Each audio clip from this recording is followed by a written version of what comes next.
Hello! Hi అందరికీ. Welcome to my channel. It's me Rajeshwari. నేను మీ రాజేశ్వరిని.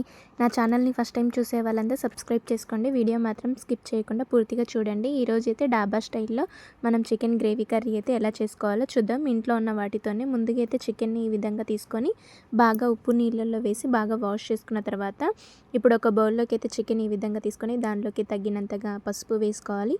తగినంతగా అల్లం వెల్లుల్లి పేస్ట్ వేసుకొని ఇప్పుడు కారానికి సరిపడినంత కారం అయితే వేసుకొని కొద్దిగా లావు ఉప్పు వేసుకోవాలి. ఈ మిశ్రమంలో కొద్దిగా నూనె యాడ్ చేసుకొని బాగా నీట్‌గా కలుపుకోవాలి.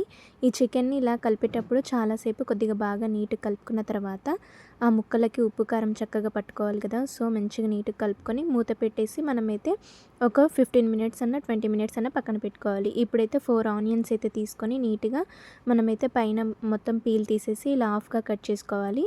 నేను ఇలా ఆనియన్స్‌ని అయితే పొడుగ్గా కట్ చేసుకుంటున్నాను. కొబ్బరి గీకేది ఉంటుంది కదా! సో, దాంతో అయితే నీట్‌గా ఇలా అయితే కట్ చేసుకున్నాను. ఈ విధంగా అన్ని ఆనియన్స్ కట్ చేసుకొని పక్కన పెట్టేసుకొని ఇప్పుడు పొయ్యి మీద అయితే ఒక బాండీ పెట్టుకొని దాంట్లో ఆయిల్ వేసుకోవాలి. దాంట్లోకి బిర్యానీ ఆకు, లవంగ, చెక్క, బిర్యానీ మసాలాలు వేసుకొని ఇప్పుడు ఇందాక కట్ చేసుకున్న ఆనియన్స్ ఉన్నాయి కదా!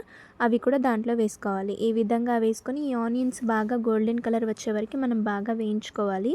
తొందరగా రావడానికి నేను దాంట్లో కొద్దిగా లావు ఉప్పు వేసి ఒకసారి బాగా కలుపుకొని కొంచెం ఈ విధంగా వెంటనే ఇలా గోల్డెన్ కలర్ వస్తాయి కదా! సో, మళ్ళీ కొద్దిసేపు అలానే పొయ్యి మీద ఉంచేయాలి.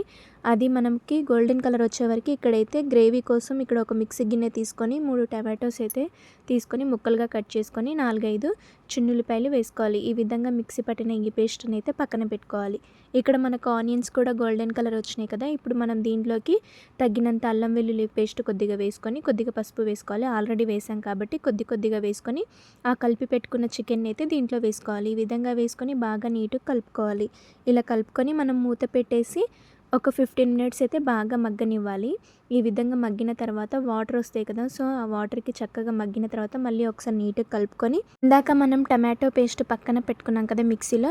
సో, దాన్నైతే దీంట్లో వేసుకోవాలి. ఇలా వేసుకున్న తర్వాత కొద్దిగా కొత్తిమీర వేసుకోవాలి. ఇక్కడ ఫ్రెష్ పెరుగు కొద్దిగా తీసుకొని ఒక కప్ అయితే వేసుకోవాలి.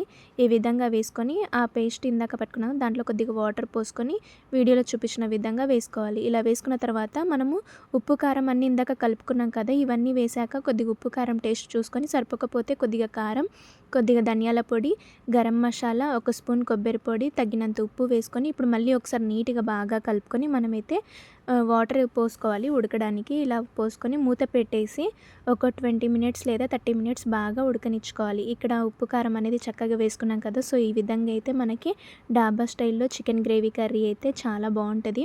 ఒకసారి ఇలా ట్రై చేయండి ఇంట్లో ఉన్న వాటితోనే.